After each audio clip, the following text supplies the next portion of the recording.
Good afternoon, all you beautiful people out there. It is Mrs. Nutt coming to you from Tulsa, Oklahoma. It is a beautiful fall day, so Mr. Nutt and I thought we would get out and do a little ride and share some thoughts with you on a couple of things. So come along with us.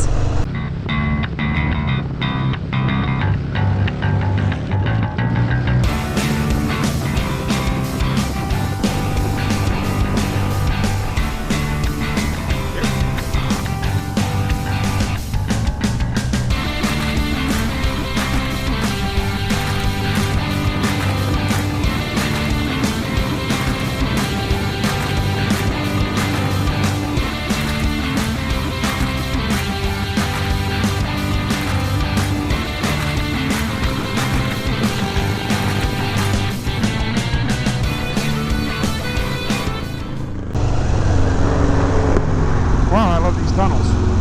Yes. So yeah, what we wanted to talk about today is one is just too pretty not to ride. I mean, you just can't get better than like November being 76 degrees.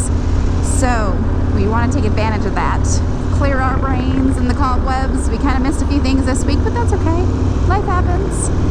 What we want to talk about today was kind of, you know, our trip down to Longhorn Harley Davidson last week, or kind of 2 weeks ago now, I guess, was just so much fun to visit with those guys. And then really what we wanted to kind of talk about was, you know, when we went to Tennessee and visited with the guys at Moonshine, and just the, you know, the difference in the dealerships. Super great people at both dealerships. Really, I mean, I can't say enough good things about all of them. But you know, just the differences as far as how they are run, how their service departments are run, where their focuses are.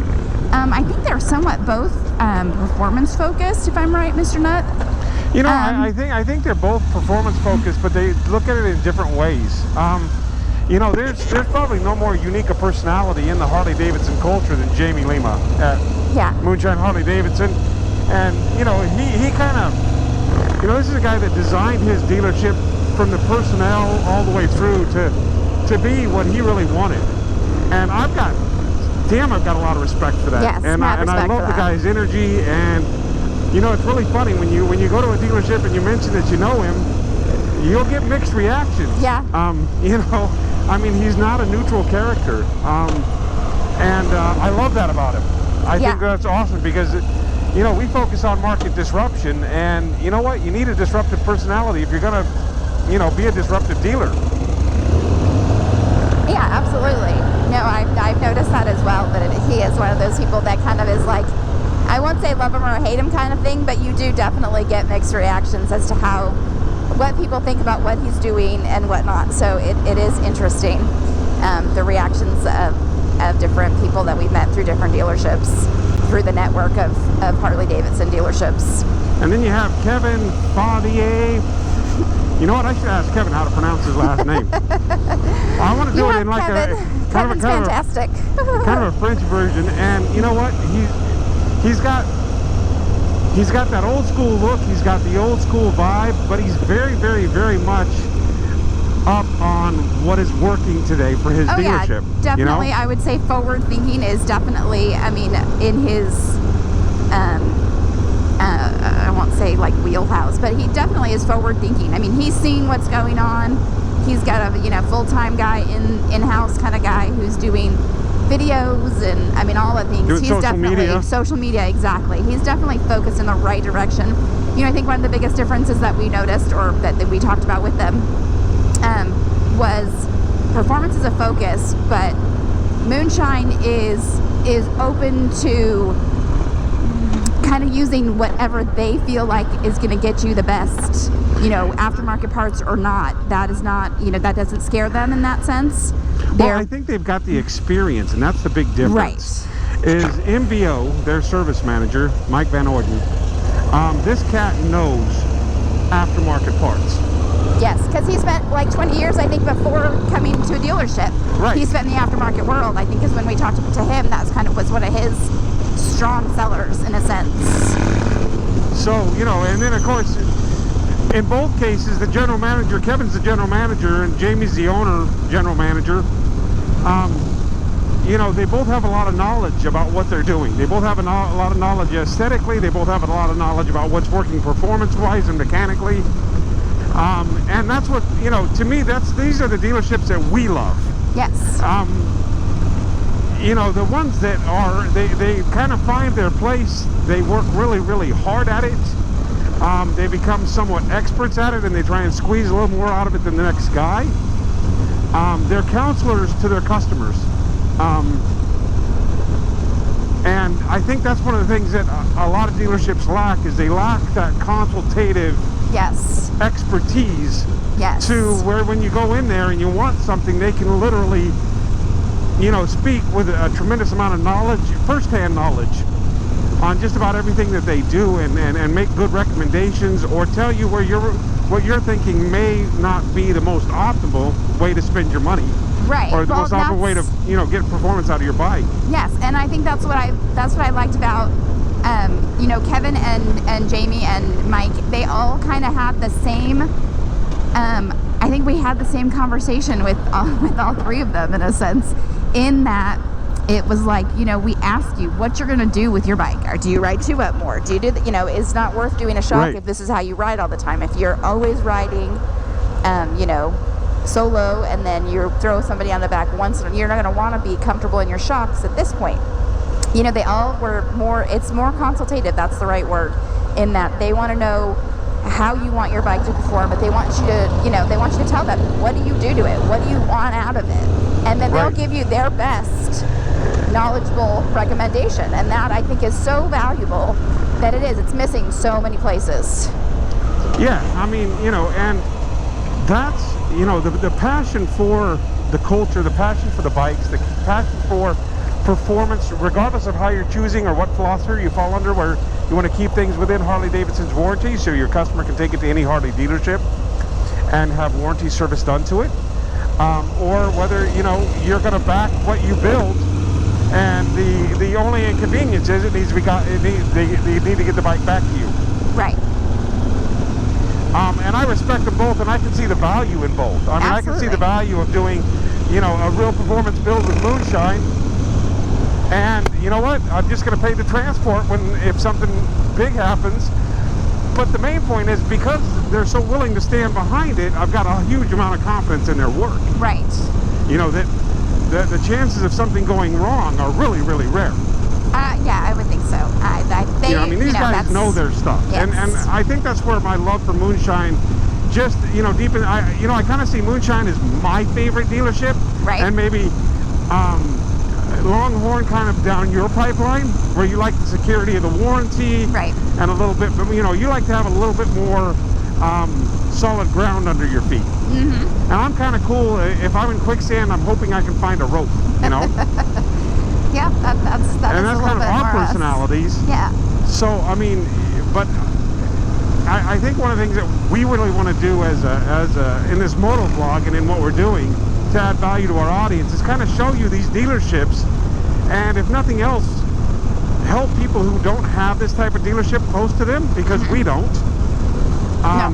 You know, help them find a way to interact and work with the closest dealer that's firing on all cylinders. Right, I've said that this fits before in their previous needs. videos. Yes. You know, and if we can add that kind of value to our audience, I think, you know, in my opinion, we've done a good job.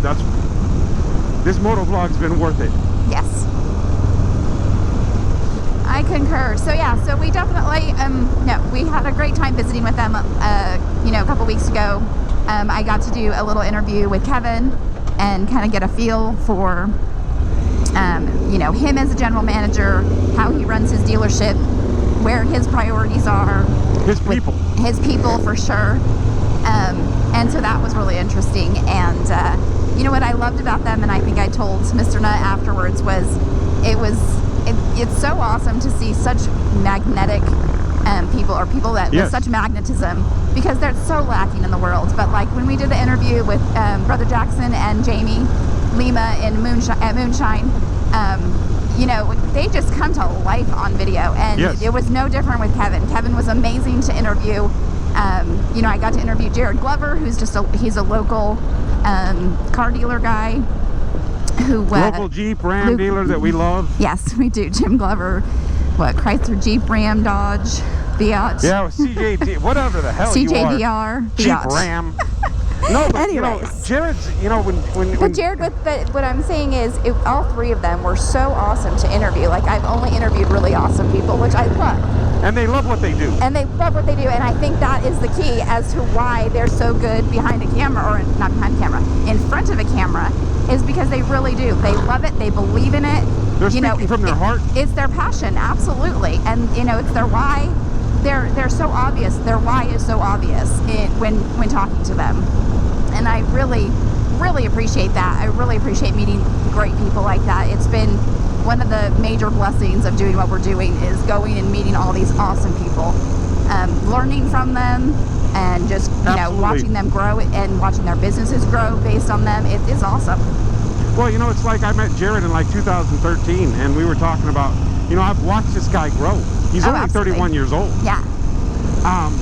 You know, and I love that I've been able to watch this cat grow fairly close, you know, and interactive. It's been incredible watching this kid and his love for what he does.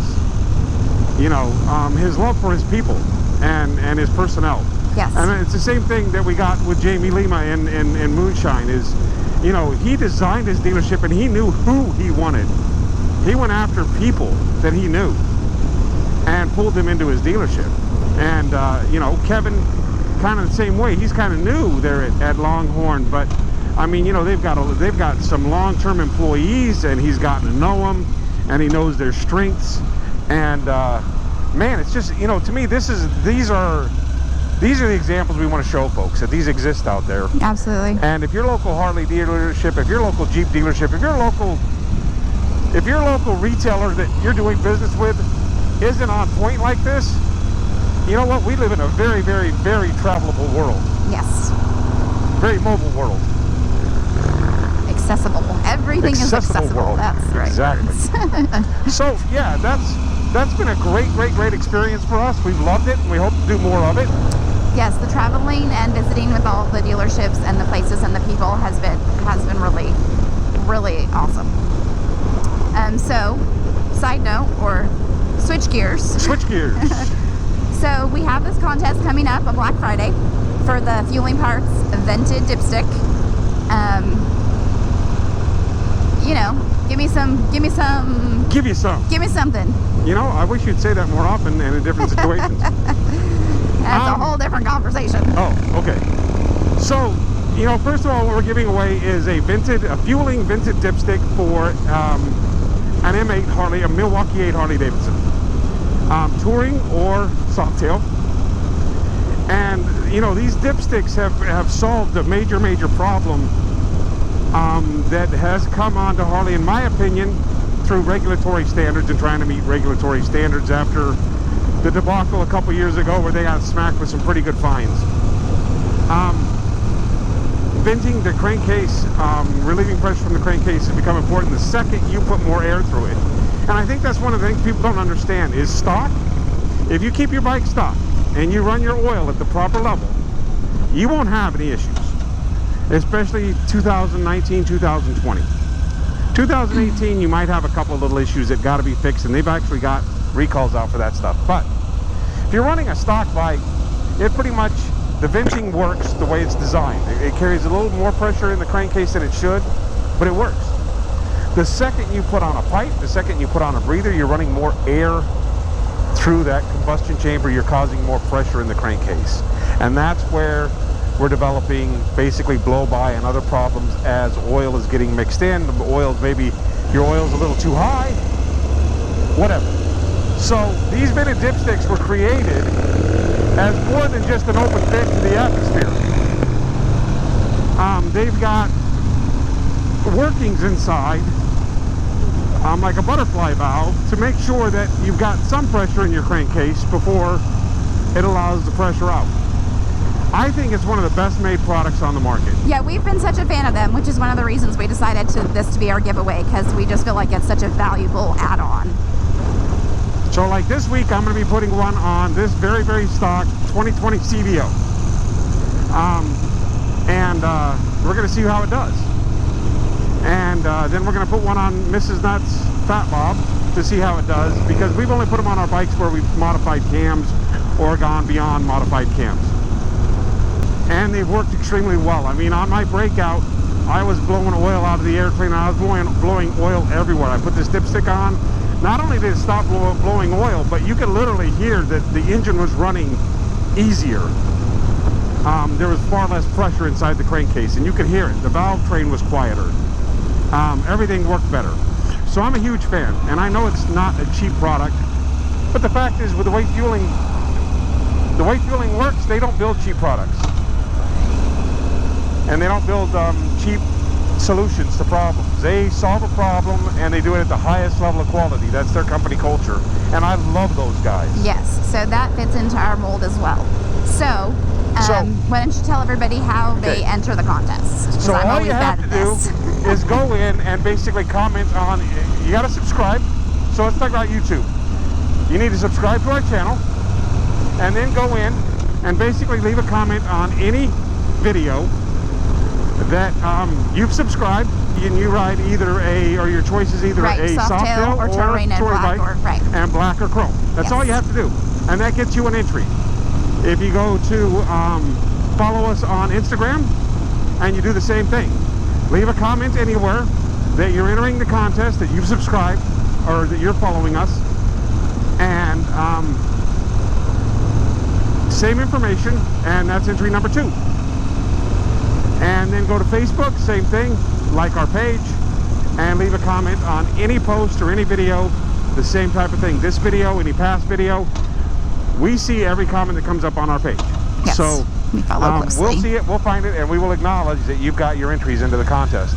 On Friday, Black Friday, the 27th. The 27th, day after Thanksgiving. Yes. We'll have all of your entries in a hat, a bowl somewhere, and we will draw the winner, and basically we'll ship out the dipstick. It's that easy.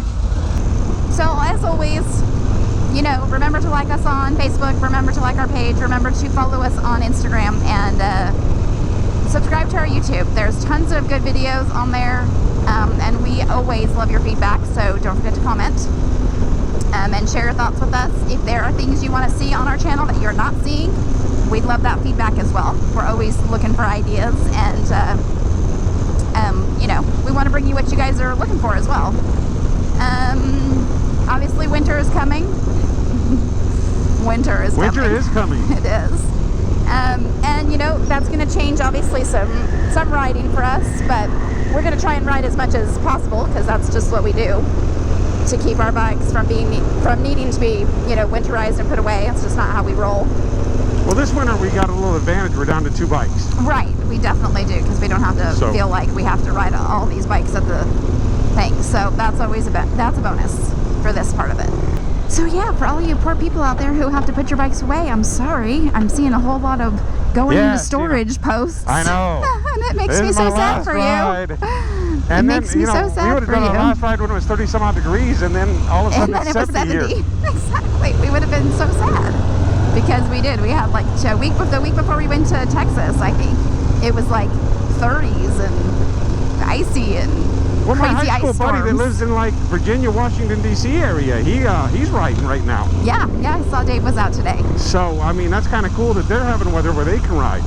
Yeah, I saw 77 degrees in Tennessee from another lady who posts. Yeah, I can't remember. So man, that's awesome. Let's hope and not hope for a mild winter. Yes, I think I saw New Jersey had decent weather for riding as well. So, thumbs up and happy riding 2 wheels down to all you guys. That's freaking awesome. So yeah, so that's going to change some of our video posts. We're still going to try and get content out to you as often as possible, just because we love it. Yeah, but pretty much thanks for coming along. Can't think of much more to share with you guys today. Yeah, so again, remember to like this video, like us on Facebook, follow us on Instagram, subscribe to our YouTube channel, and make sure you get your entries in for the giveaway. And we'll see you in the next video. Peace.